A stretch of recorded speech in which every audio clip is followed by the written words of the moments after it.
Yes, yes, yes. Bless up, people. It is I and I, blind visionary, aka the conduit, back with not quite another blind review because this time it's just gonna be a my general thoughts and opinions and how important The Last of Us is to me as a franchise. Now, for some context, before you even get into the whole thought process of this blind guy is reviewing a TV show about a video game and he's blind, how does that work? Well, I don't really feel like going into details all over again, so if you would kindly refer to my review of the train wreck of a movie, You People, that will explain in great detail to you how a blind man is able to review slash talk about TV content slash movies and whatnot. But anyway, to add on to that, in regards to The Last of Us, I just give you a little backstory to show you why this is so significant to me as a person who likes to study human behavior and who was a gamer since Atari 2600 days. And, you know, I'm blind now, but, as some of you know, I wasn't always blind. I lost my eyesight in 2015. And before my eyesight went, it deteriorated. And the last game I got to play before I couldn't see well enough to play anymore was GTA 5. And the game before that was The Last of Us. And The Last of Us, like God of War 2, was the PS2's swan song. Last of Us was the PS3 swan song. And in both cases, wow, what a way to go out. Like, yeah, that game went down as not just one of the greatest games I've ever played, but one of the greatest pieces of art I've ever experienced. Like, off the bat, the prologue had me as like emotional mush, and I'm like, Chano, if this is how this game gonna be the entire time, I would probably need therapy afterwards. And like, yeah, it was extremely, extremely intense and extremely personal, and a prime example of what the human experience is at its rawest and unadulterated, because of the fact that there's this, you know, epidemic that has plagued the world and sent humanity into basically survival mode. And it is a video game, but it isn't in terms of how grounded it is in the reality and the human experience. And I enjoyed every minute of it, especially just like the seeing the growth of Joel and Ellie, and then the way things ended, and the fact that to this day I ask myself back and forth, was that the right decision? Would I have done that? And just a whole bunch of other, layered questions. So yeah, that's like a prime example of amazing and timeless art, because like you are always going back to it, and it's always like the first time, and you're always discovering new stuff. And you know good art always makes you think and ask questions. And this basically transcended the line between being a video game and being a movie, because of all the mocap stuff, because of all the voice acting, and again, the groundedness in reality.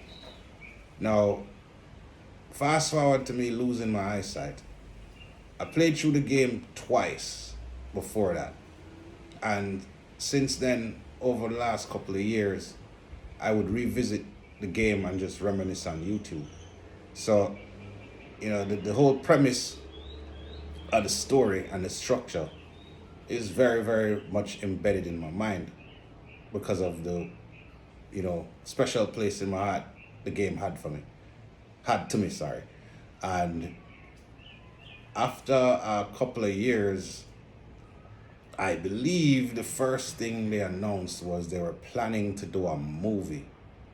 And based on the horrific history of video games and their adaptations, it's like I was a skeptical skeptic, to say the least. I was like, oh God, please don't do this.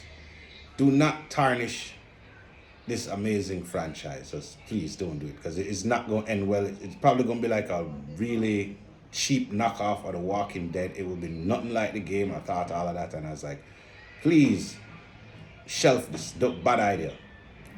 Lo and behold, it went poof. Never hear nothing about that. And then fast forward to not too recently, they announced HBO is doing a Last of Us TV series. And I'm like, HBO really, really needs to redeem themselves with me after, the monstrosities that they've put me through that I'm not going to get into in this video. But like, it's also HBO. And HBO has been responsible for some seriously monumental television over the last couple of decades. So I'm like, all right, I'm going to give them the benefit of the doubt. Let's see how this is going to unfold. And, slowly but surely they revealed details on who was going to cast it. They revealed that Neil Drucker is going to be heavily involved in it. So I was like, this could be potentially good. Let me pay attention a bit more and keep my eyes on this particular thing. And then the first trailer came out. And I was like, yo, this seems like it's staying pretty faithful to the game. And then it kind of edged closer to the premiere and more positive things started to come out. And I'm like, wait a minute. Is it going to snow in Jamaica? Like, is it impossible going to happen? Like, whoa, this shit might actually be good. And then lo and behold, the series premieres, and it broke the video game adaptation curse. No, it didn't break it. It shattered it into shrapnel and small itty bitty pieces, and the bar has been raised to like infinity and beyond, no pun intended. Like, they ate the shit out of the park for the most part. I would say 90 to 90% of it, compared to how bad it could have been, compared to the direction it could have gone in. They stayed faithful to the source material, and they also took some liberties with it, which I was kind of worried about. But in every single case, these, changes worked and fit in to what the core of the story was. And it also was kind of key for people who didn't play the game to kind of get certain things as far as explanations and, what caused the outbreak, and explain the fungus, explaining the infected. And I think that was done pretty solid for the most part. Like, even like the opening, it's like an expanded version of the game's monologue. And it kind of touches on a flashback where you have like a talk show from the 60s where them kind of exploring the idea of a fungus global outbreak and the potential behind it from then. So it plants the seeds, and it gives the viewer a reason to kind of know what the hell is going on, and to kind of say, okay, this is not some pointless video game. Let me see where the hell this is going to go. And then it expands a bit more, where you kind of start to be with Joel's daughter way more than it was in the game, where it kind of was a bit brief before shit hit the fan. But this kind of gets flushed out along with, you know, maintaining the threads from the original content from the game. And I say, yo, if them gonna keep doing this show gonna be official. And like, first thing I thought to myself was, okay, when the moment of, you know, Sarah meeting her demise came, I say, yo, you know how powerful and impactful of a scene that is. Is like every time I revisited that scene in the game, I would tear up and choke up, like as if I've never experienced it before. And again, that's another example of excellent art. So I was kind of curious to say, okay, how are they going to portray this whole sequence? And lo and behold, the emotions came again, and I was like, yo, yeah, same, almost same anyway, feeling I had first time playing the game. And I was like, oh man, I'm in for it. I am in for it. That came back again. Now, mind you, I know the story. I know what's going to happen. I was still engaged. Again, for the millionth time, not a sign of excellent artwork/art. And mind you, I can't see what's going on.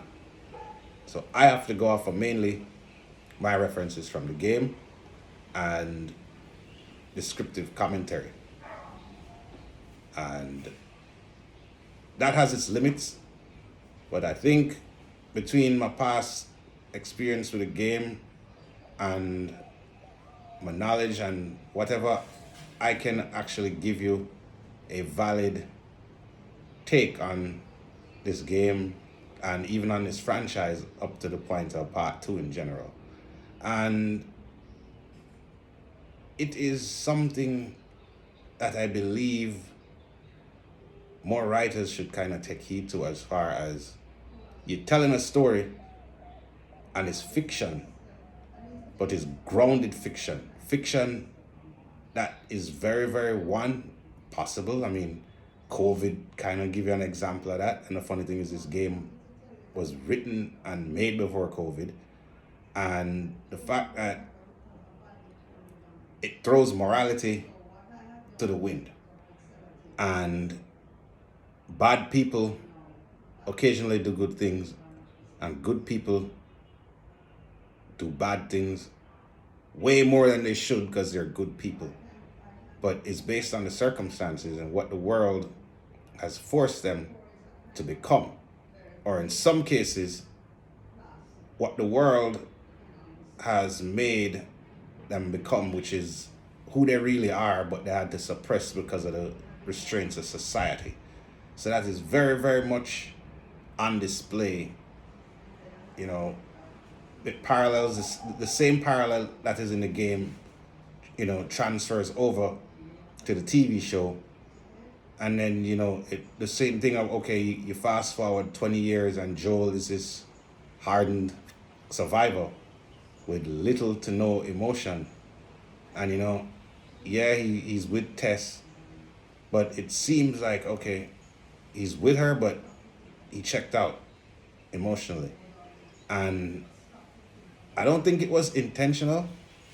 I think it was a result of the circumstances. And in that kind of world, like, you kind of have to shut down and decompartmentalize and then compartmentalize in order to get through it.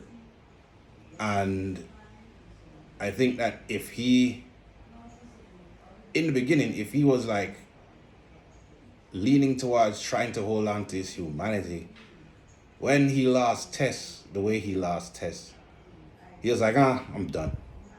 Like, he didn't grieve or mourn the way somebody should when they lost their partners, but you understand and you get it, and you actually question who you would be in that position. How would you react? You know, a lot of times when you think about it, you're like, you know what? if I already act like they're gone, when they're gone, maybe it won't hurt that much. And maybe that's the mentality that Joel had. Like, he has this job that, Tesla's like, don't make this be in vain. Don't make us be fighting for nothing. Let us try and hold on to the good in us, and let us try and get our humanity back and get back humanity for the rest of humanity in general. In terms of how Ellie having the cure can be a game changer. But at the same time, Joel doesn't know that yet.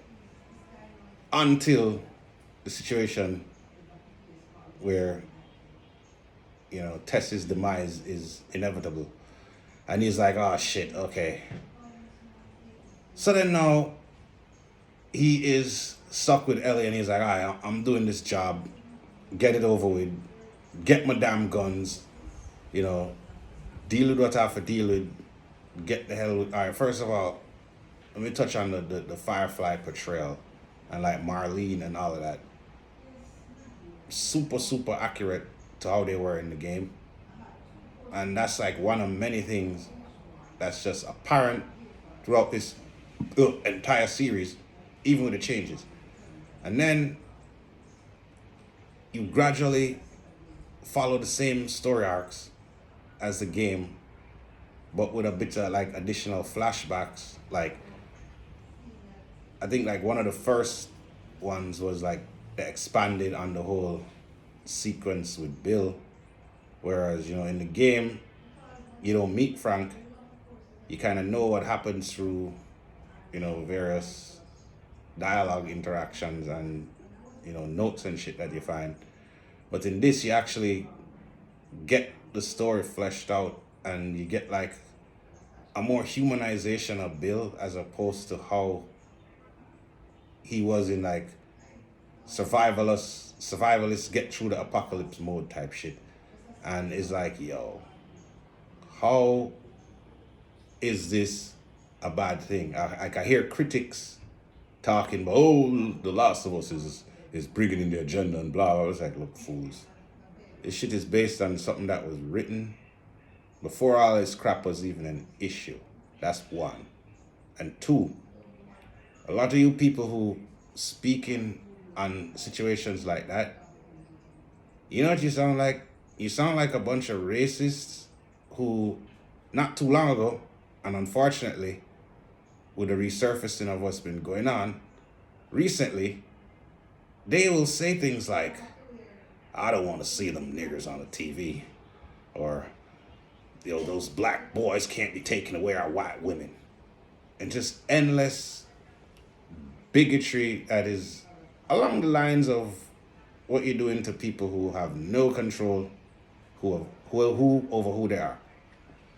And sue the damn show for portraying a realistic outlook on life and humanity.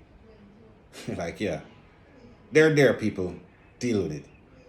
But like every single thing that remained in the game, I mean, even to the point where they mirrored the dialogue almost like 85 to 90% of the time. And like the subtle changes in things that remain the same, like making Sam deaf, or putting in the backstory of Kathleen, aka I'd like to call him like that universe's version of MAGA. And one thing, you notice that Kathleen sounds like Kellyanne Conway. How fitting is that? Like, yeah, just start that point at all. But like that whole premise and the whole Animal Farm concept that revolves around the Fireflies, Fedra, and them, it's like everybody involved thinks the other person is wrong and is the enemy and needs to be taken out. So at the end of the day, ain't no good in this situation, in these scenarios. And even you see characters like Henry and Sam doing what they had to do. It's just two brothers, but at the same time, this world makes you cold and hardened, and again have to do a bunch of shit that you would normally do. And one issue I have is the minimalization of the infected encounters. I kind of noticed that, I mean, like, okay, when they were sneaking through the museum with the clickers, that was dope. But like, I felt like they probably did that because it wasn't really a combat sequence. And like, I think most of the time throughout this TV series, when they incorporated the infected and left things in place, it was always somebody getting bitten or somebody dying or somebody getting bitten and dying, because, well, yeah, one, they go hand in hand.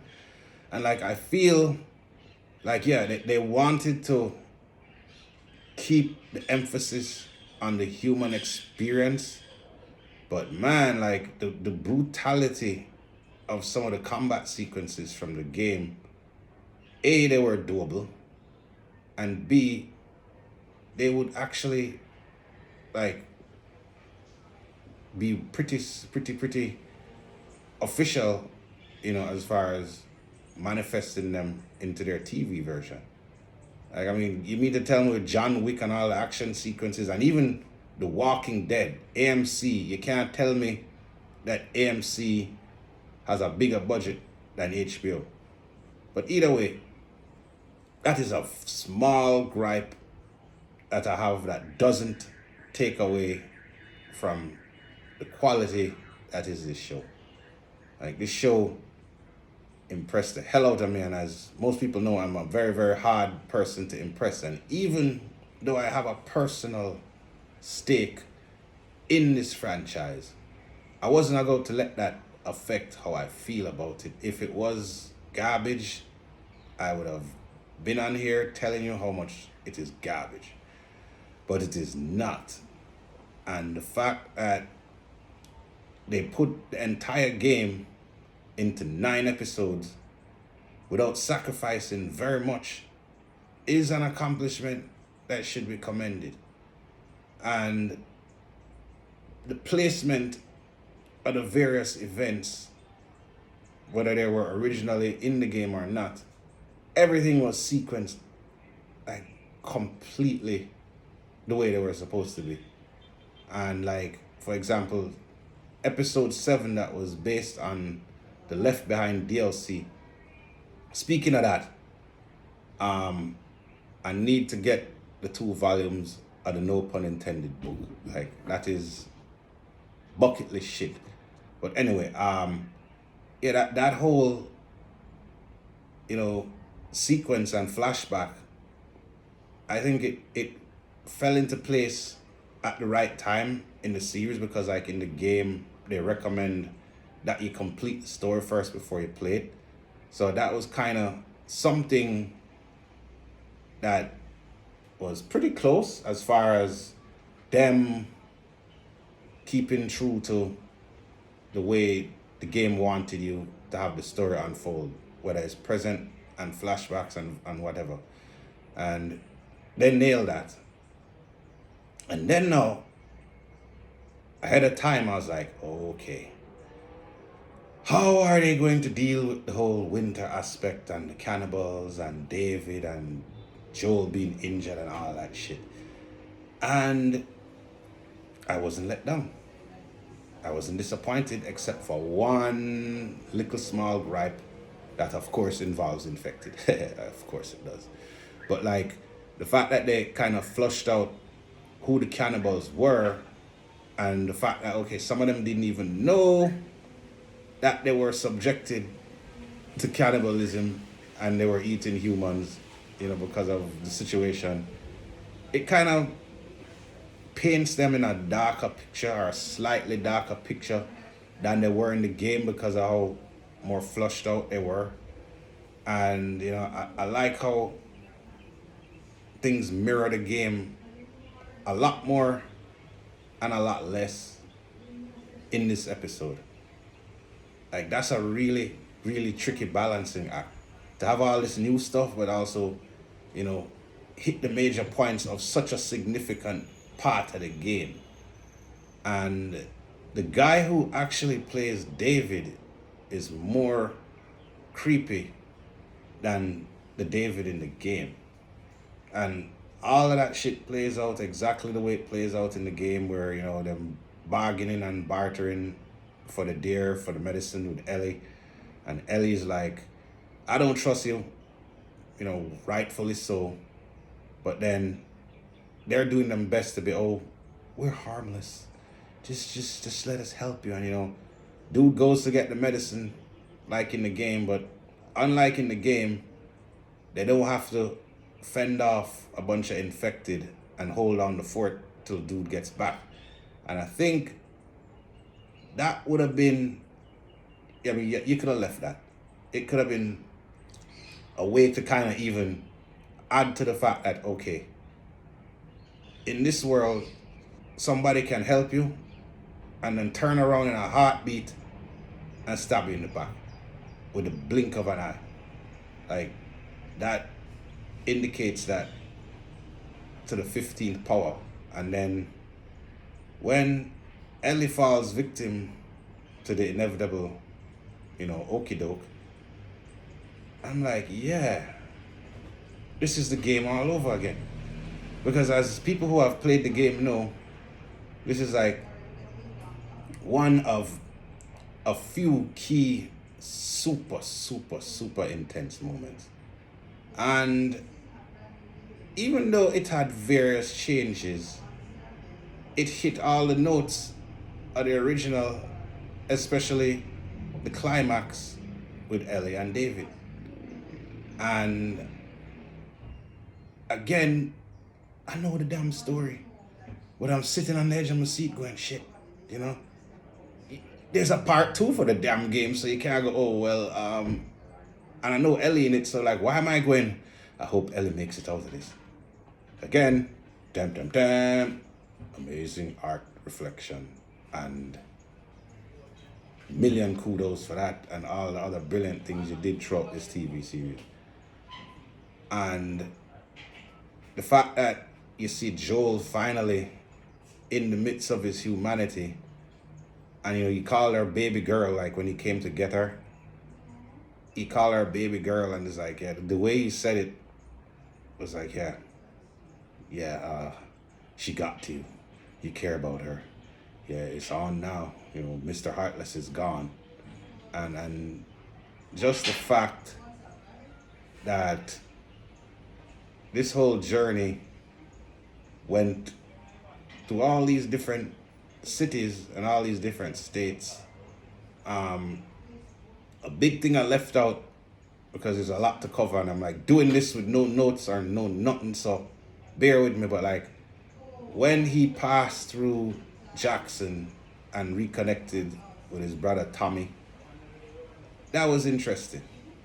And actually wanted to point out something that I realized the other day. You know, after 10 damn years and after revisiting the game multiple times, like, Tommy kind of sounds like Bill Clinton.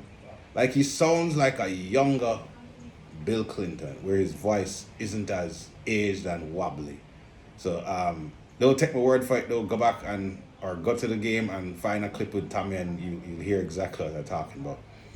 But like, passing through there, you know, the stuff with the sniper, the stuff with the damn the snowplow, the Fedra versus Firefly shit and vice versa, like all of that incorporated from the game was incorporated extremely well and extremely faithful to the source material, where they could have taken the Statue of Liberty with it as far as liberties and just completely shot the bed on this beloved series. And I'm so happy that they didn't do that.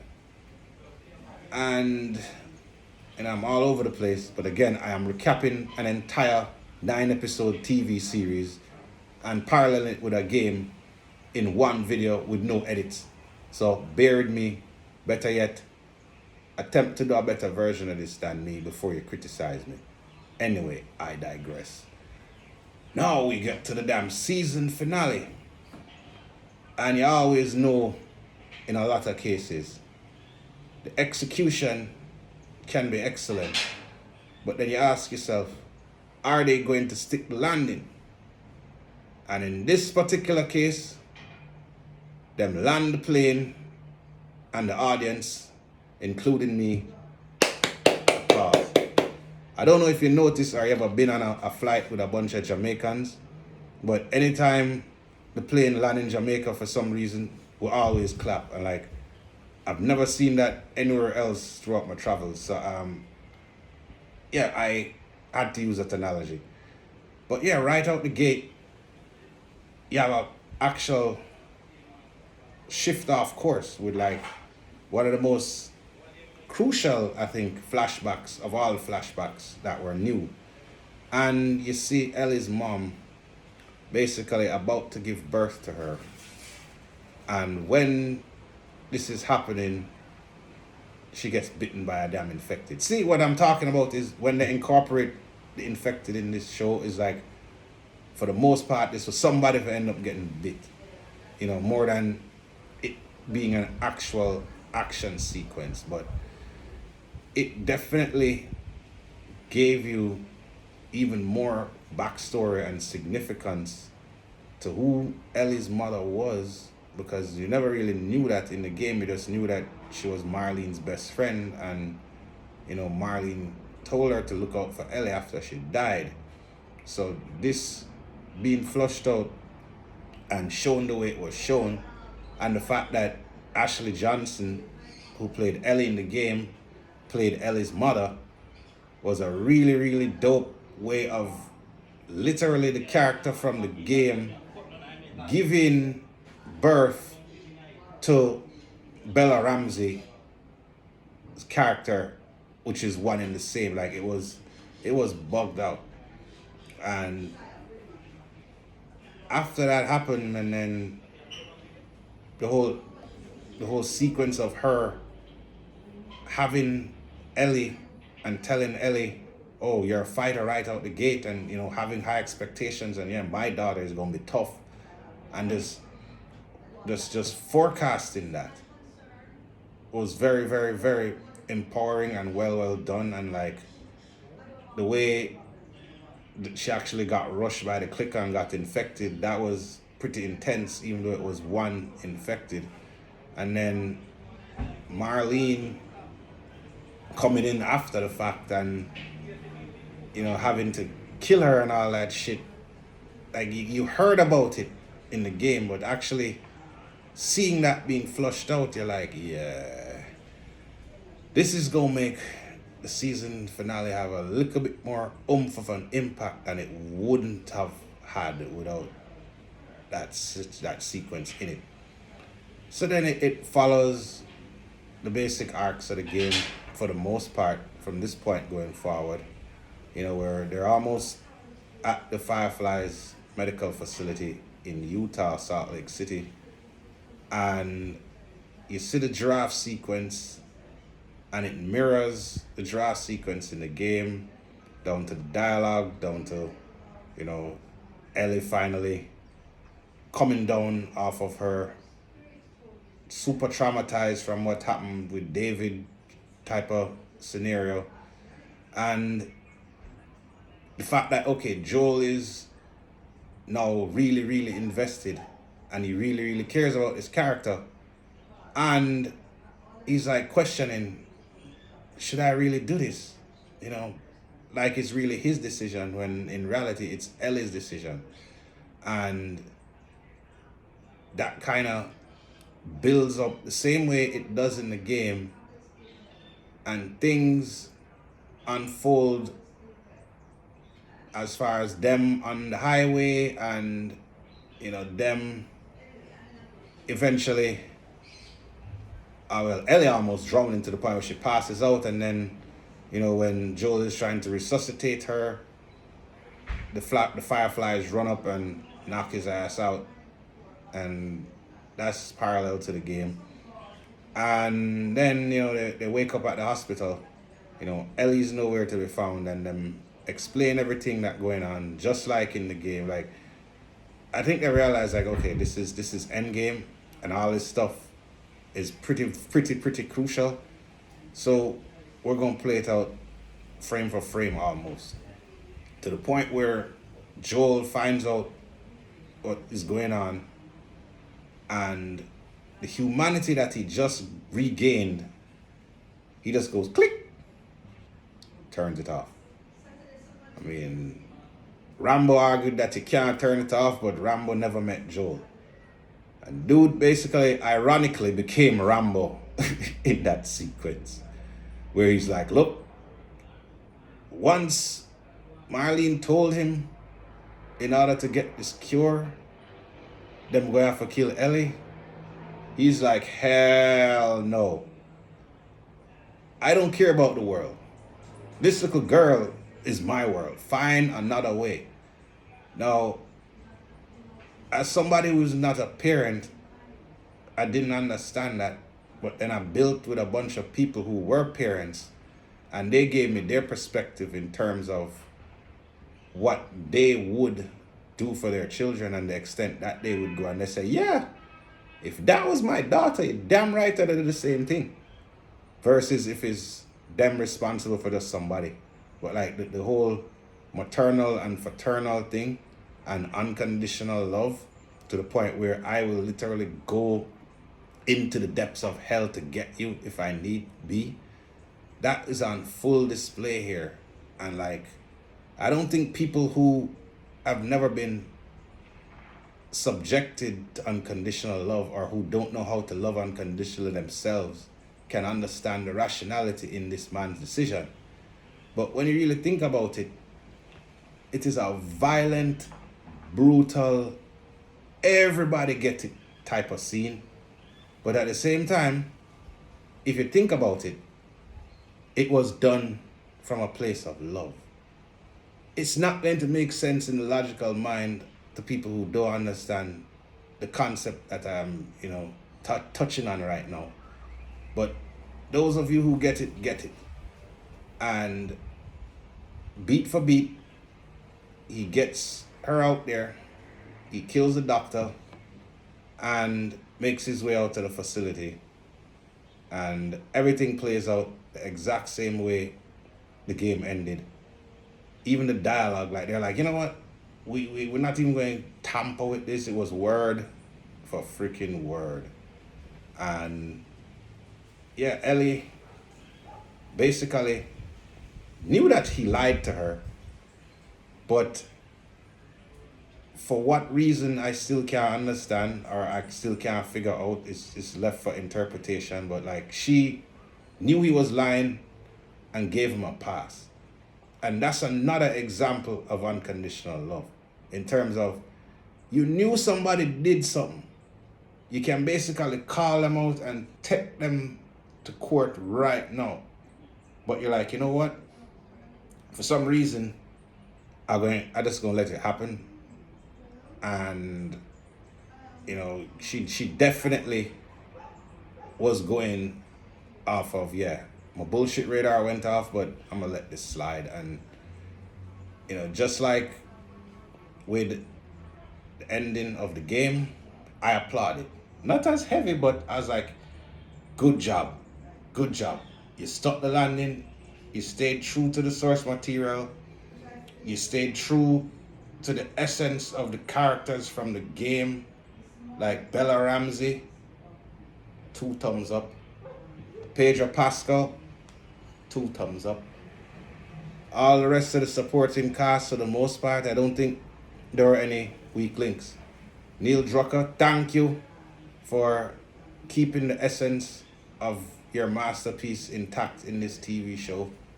And thank you for being a catalyst for me to be able to question morality and the human experience, and ask myself the question over and over again, what would I do? I mean, even though I know exactly what's going to happen in part 2, I can't wait for season 2.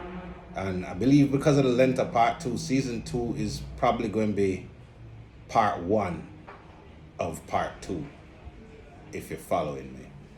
But yeah, this has been my take, my opinion, my thoughts, my recap on The Last of Us TV show. This video is longer than the list of things I need to make my life better, but hey, I had to do it, and it's 9 episodes, so it is what it is. If you appreciate this, thank you for taking the time to be in my world.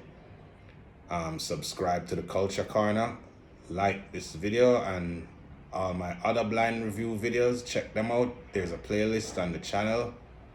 Big up to everybody. Enough respect. Have a wonderful whatever time of day or night you're watching this. I have spoken.